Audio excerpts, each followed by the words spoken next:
every 5 days kami dito naglo-load sa aming incubator. And every 5 days kami nag-harvest ng sisiyo. And every 5 days, meron kaming nirelease ng mga sisiyo dito.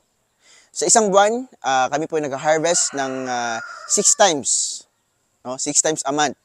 And kada harvest namin, nasa 150 to 200 chicks yung aming napapalabas. No? So, average namin dito, nasa 1,000 more or less na chicks yung napaparelease namin every month. Dito sa aming meat and egg production type pa lang. No? So, hindi pa kasali sa ibang manok namin and dito sa mga pang-show naming manok. Yung 1,000 chicks na yon, madali lang nauubos. No? Kinukulang pa nga dahil yung iba umu-order ng 500 chicks.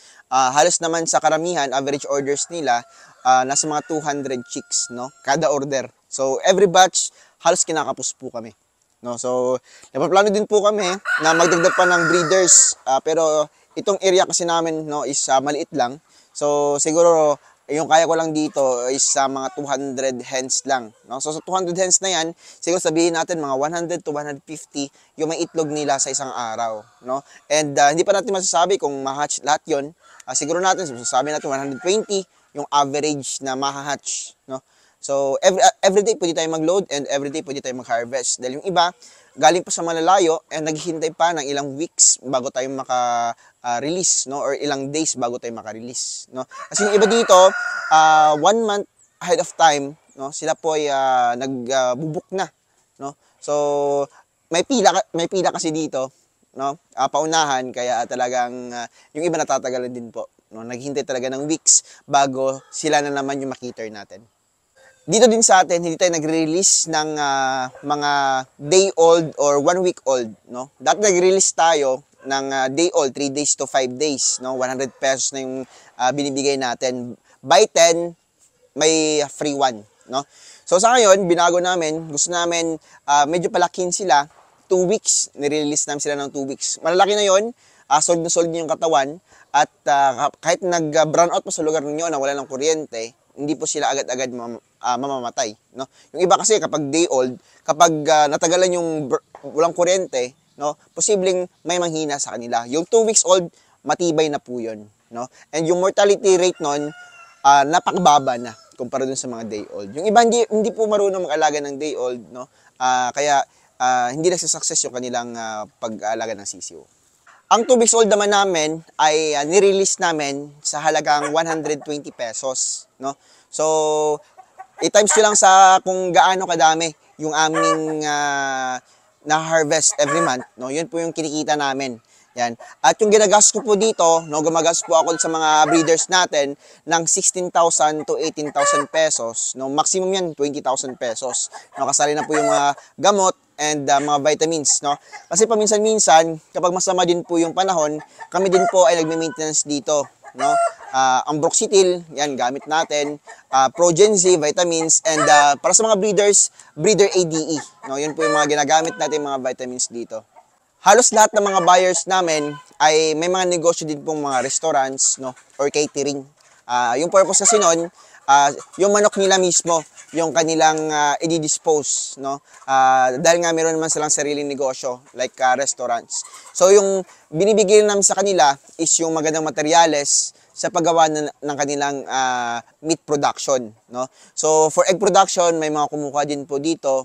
Yan, para makapag-produce ng mga brown eggs, no? So, yung Rhode Island Reds natin, yung hybrids, at saka itong ating Black Ostolorps, yan, sila po yung nagpo-produce ng mga brown eggs, no? Yan yung mga binibenta sa mall. Yung tray nasa parang 240 pesos to 300 pesos yung isang dosena na tray ng itlog.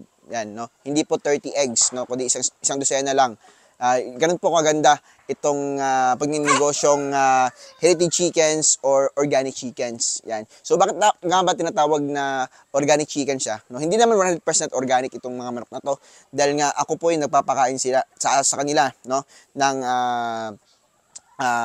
commercial feeds talaga. 100% commercial feeds ako ngayon dahil nga marami tayong orders. Yan. Kung gusto yung gawing organic for meat production, yan, kasi hindi naman for egg, meat naman, pwede po tayo mag-add ng mga organic like Madre de Agua, malunggay, or crack corn, no? So yun po yung ibibigay natin para matawag siya na kahit semi-organic. Yan. So hindi siya matatawag na 100% organic talaga. Yan. Pero mas healthier siya. Itong mga feeds na ginagamit natin, may organic formula din po. Kaya walang amoy dito. Yan. At mas healthy siya kung ikukumpara mo sa ating mga ibang poultry, katulad ng mga broiler. Yung ina-harvest namin dito, no? Dito naman tayo sa show type. Yan. May darag din tayo, and meron din po tayong Jersey Giant, no? And the show type na Rhode Island. And may mga manok pa tayo dito na mga malalaki, mga higante. Yan. So, hindi siya pwedeng ipakita parate kasi nga binabawal siya dito, no? Sa YouTube. Yan. Bawal siya dito sa website na to. At yung ina-harvest namin dito is nasa ano lang, mga 150 to 200 chicks. Yan. So, ibang presyohan naman to dahil nga may mga collectors din po ng mga manok. By the way, yung mga buyers namin ay galing sa ibang lugar, and nagsiship tayo ng mga manok din natin nationwide, no? Kung gusto ninyo, makakapag-ship tayo. Lalo na sa mga mamahaling manok natin, yan, nagsiship po tayo nationwide. Yan. Mga matatangkad na manok, meron din tayo. Yan. 150 chicks, no? Average natin na harvest sa kanila. Yan. Minsan mahigit pa. Yan. Yung bentahan naman ito, kada month old nasa 1.5, yan, merong 2.5, and pinakamahal dito is yung 7.5 natin. You know, 1 month old lang po yan. No? So hindi po ito para sa lahat, no, na mga kumakain ng manok. Kasi ako, collector din po ako ng mamahaling manok, no? So itong mga chickens na to is parang for the big boys, no? Mga mahilig sa mga malalaking manok, mga magagandang manok, sa mga gustong sumali sa mga show, yan, or gustong mag-upgrade, no? Ito itong show type natin, yung hinawakan ko kanina na sa intro natin, yan. So yun yung ating pwedeng pang-upgrade sa mga meat and egg production natin na Rhode Island Red. Yan. Para mas mabilis siya ma-harvest, mas maganda yung pangitlog, and mas maganda yung itsura. Yan, dito ko naman pinapagala yung ating mga mamahaling manok. Yung iba andun, no? So hindi kasi siya pwedeng mapakita dito sa website na to. Yan, or sa app na to. Yan, pero okay lang, no? Kasi kung gusto niyo makita, nagpo-post ako doon sa Facebook natin. Yan, no? Pwede makita doon. So, ipapakita ko naman sa inyo yung mga incubators natin at sa mga sisiyo natin. Yan, dito tayo nag-load, dito tayo nag-hatch. Yan, ito yung mga incubators na gagamit natin. Yan, mamaya load na naman ako. At mamayang gabi din, magpa-hatch na naman tayo. So, ganoon lang kasimple. Mga sisiyo namin, dito namin nilalagay. So, nag-order na ako ng kulungan. Padagdag na naman tayo ng kulungan dahil magdadagdag tayo ng breeders. May breeder kasi ako ng mga tinatago doon. Yan, kaya abang-abang na lang. Yan, ito yung mga chicks natin. So, ito hindi pa ito ready ma-release. Nasa 1 week old pa po ito. Yan. So, sa 15, ma-release na to sila. 250 chicks, may free na 25. So, ito naman yung mga chicks natin na mga pwede nang ma-release. Yan. Ito na po kalalaki. Yan, mga 2 weeks old.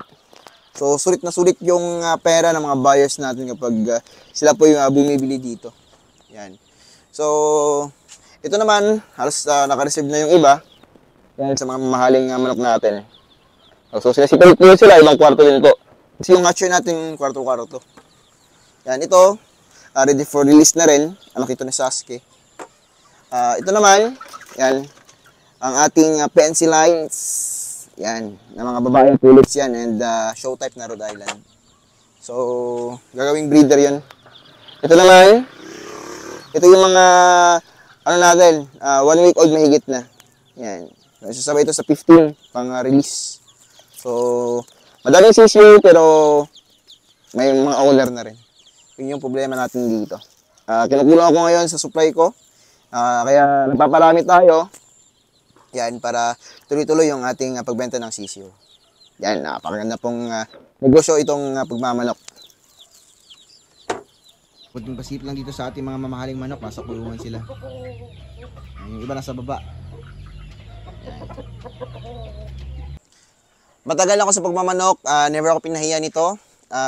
Napakagandang negosyo, madaling alagaan, madaling paramihin. At basta alam natin yung dapat gawin natin dito sa pag-aalaga ng manok. At may mga tutorial tayo dito kung meron kayong mga katanungan dito sa YouTube, i-search nyo lang no? Dito sa page, sa channel natin, Pulumulok Native Chicken. Bye po, salamat.